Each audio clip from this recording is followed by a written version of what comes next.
could tell you what happened to us, but that wouldn't be our story. You see, trauma is about losing track of the narrative that you tell about yourself. So today, we are choosing our story rather than letting our traumas define us. This is a story about coming out and choosing love. I was terrified of the closet when I was little. At night, I would shut my closet door tight and tuck the corners of my blankets up under my body so none of the monsters that lived in the shadows could get to me. Growing up in the rural Midwest, I felt something was wrong with me from as early as I can remember. I thought that in order to be loved, I needed to become someone other than my real self. So I changed. Like Harry Potter, I pulled on an invisibility cloak to keep my inner self safe and hidden, while presenting a more durable, likable mask to the world. When I was 16, I realized I was gay, which explained some of the isolation and inauthenticity I felt.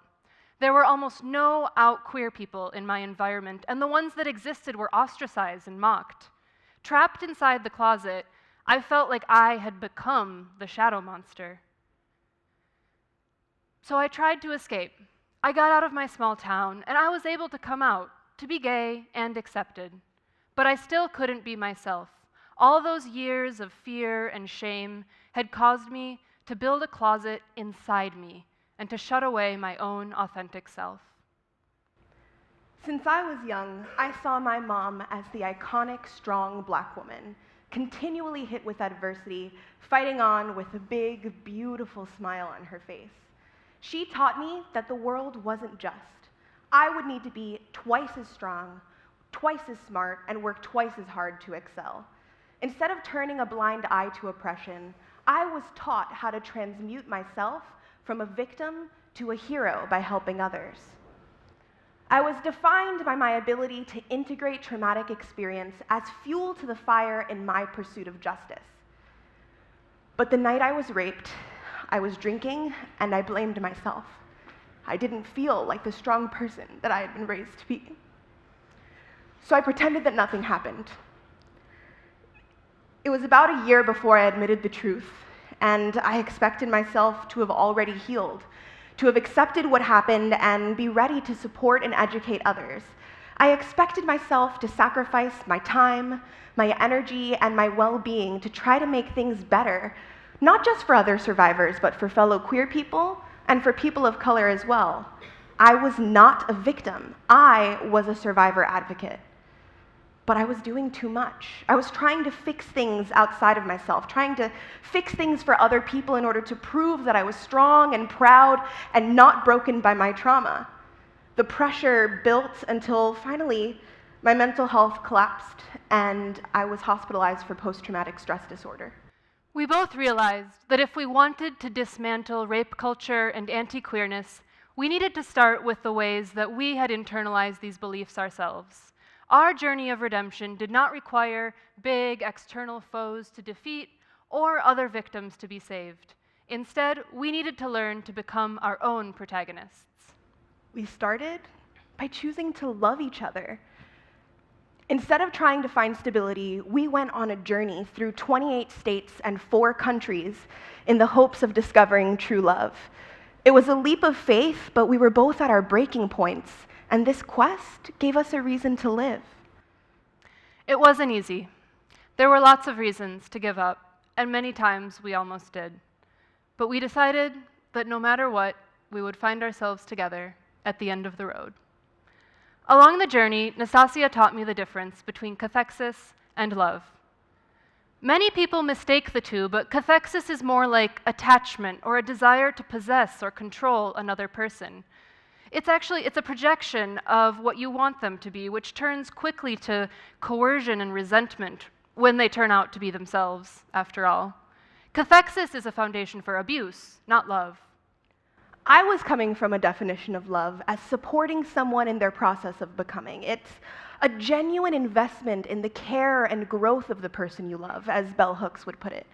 Love is accepting someone no matter what. It's unconditional. Nastassja showed me that I'm loved just because I exist. I don't need to become anyone other than who I am to deserve that love. And I realized that I was trying to prove that I deserved love by sacrificing myself to the needs of my partner and my community. I needed to turn that love on myself. Learning to love each other, to accept each other no matter what, was the silver bullet to the internalized shame we each held from our time in the closet, from our traumas. That's where creative writing came in. It was a space for us to process what was going on and to imagine different ways of being. Our writing gave us a space to engage deeper in things, and in doing that, we got to know each other and ourselves a lot better. As we built confidence, we actually shared the stories we had written with the world. After our inner journey, coming out into the world again was really scary because the more we were able to authentically express ourselves to each other, the clearer it became that that's not how people usually act. Even when you value your own story and are able to understand and accept yourself, society is not going to change overnight. And those things that caused you to feel ashamed in the first place are going to continue to exist and even intensify the more you exist in spite of them. Since trauma is about losing track of your narrative, finding and believing your story is what it takes to heal. Sharing your story and valuing the story of others actually pushes directly back against violence and creates models of self-acceptance for others.